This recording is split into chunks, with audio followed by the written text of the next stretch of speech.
Hi everyone, my name is Philosophy and welcome to my video. So today I am drawing this picture of a girl sitting on the beach, and I called it Slats for two reasons.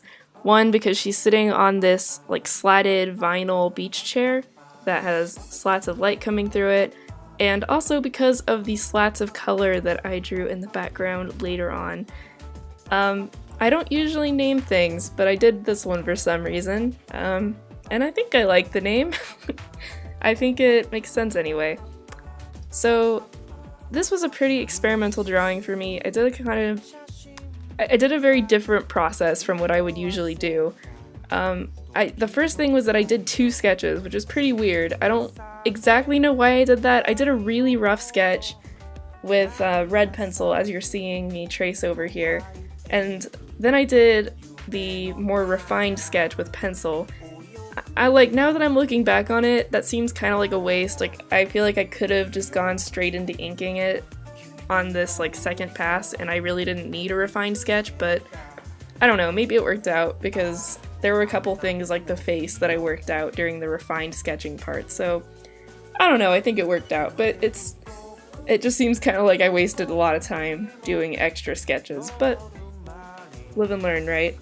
So this pose actually came out of a pose reference book, which if you're not familiar, there are books that are basically just collections of nude models in different poses, and they're really, really helpful if you're studying anatomy. Whenever I hear people talk about anatomy study, I usually hear people talking about online resources, and while that stuff is great, I personally really like having a physical book, just because, well, number one, for each pose you get like 4 different angles of the same pose, so you get, you know, a lot of bang for your buck because you can draw the same thing at different angles, which I think really helps for learning how to draw at different angles. But the other thing is that for me personally, having a physical book is really good for, I don't know, getting the scale and proportion right. For me, I don't know, it may just be me, but whenever I'm drawing off of a reference online that's on my computer screen, I tend to kind of get the scale wrong, and it always looks a little bit funky, but maybe that's just a me problem. I guess you could get around that by just printing it out.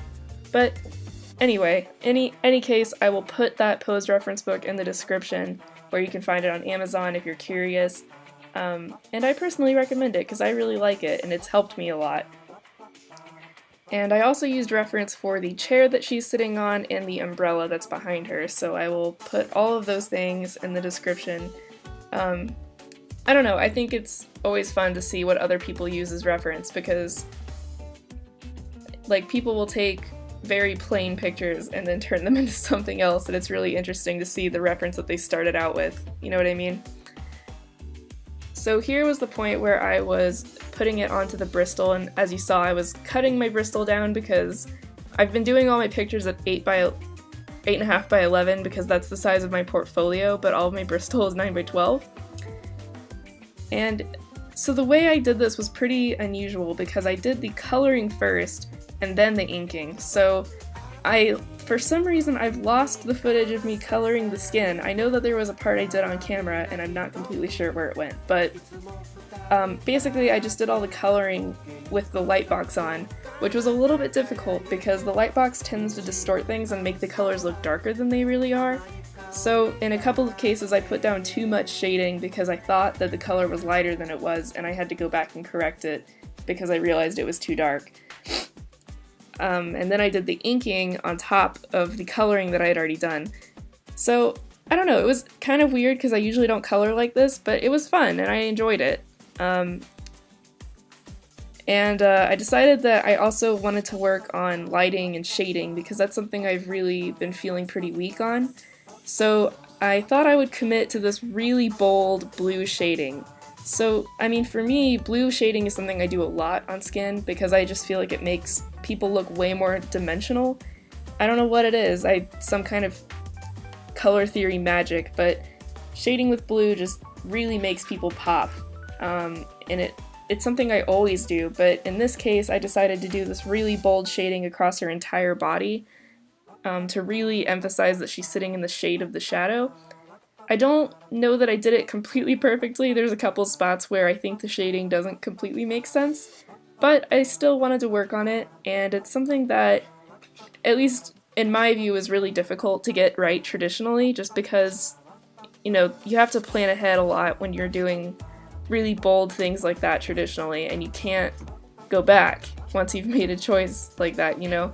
If you're gonna do like lighting in digital art, for example, you can use multiply layers, and you can erase out stuff, and you can do masks and all kinds of stuff like that, and you've got a lot of undos and things like that. But when you're coloring like this traditionally, there is no undo, and you just kind of have to commit, and if you make a mistake, you just have to try and recover, and it can be kind of difficult. So I don't think the shading came out perfectly, and I definitely know the anatomy did not come out perfectly, but I did my best, and you know, you gotta try stuff. Like, for example, I know her legs look a little bit weird, but I left them like they were because I figured now I can look at them and figure out what was wrong with them. And same thing with the shading. This whole thing was a learning experience, really, and now I can look at it and apply that stuff for next time.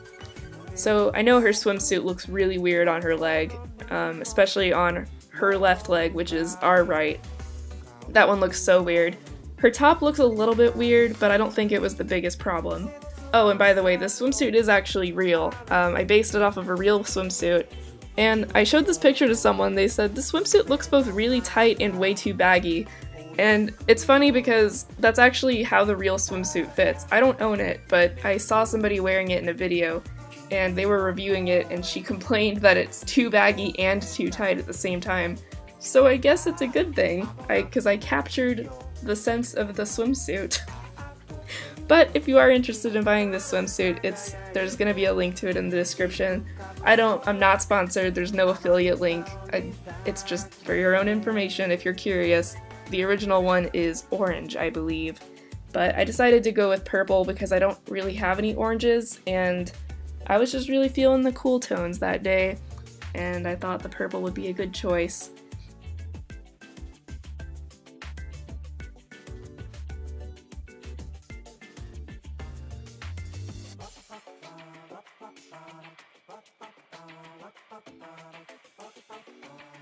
So a thing that I was really struggling to decide on how I was going to do it was what I was going to do about the background, because I originally thought, you know, I wanted to work on anatomy, and I wanted to work on placing characters into scenes, you know, and not just drawing them in a flat white background, because I do that a lot. And I don't know, recently I've been trying to draw people in scenes more, and it's been making drawing a lot more fun actually, because the things you draw are way more interesting in my opinion. But the struggle was that I wanted to draw her at the beach, but I didn't want her to be...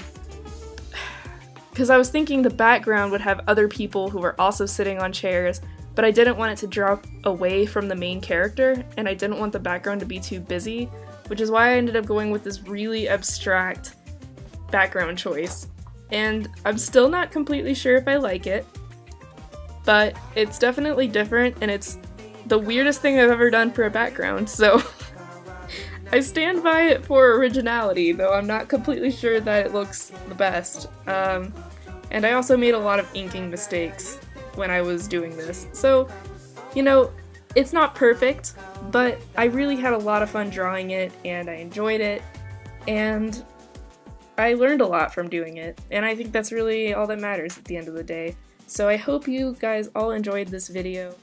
If you did, leave a like. If you're new here, go ahead and subscribe, and leave a comment telling me what you'd like to see me draw next. So I will see you soon, and if you got this far, thank you so much for watching. Have a great day, and I'll see you later.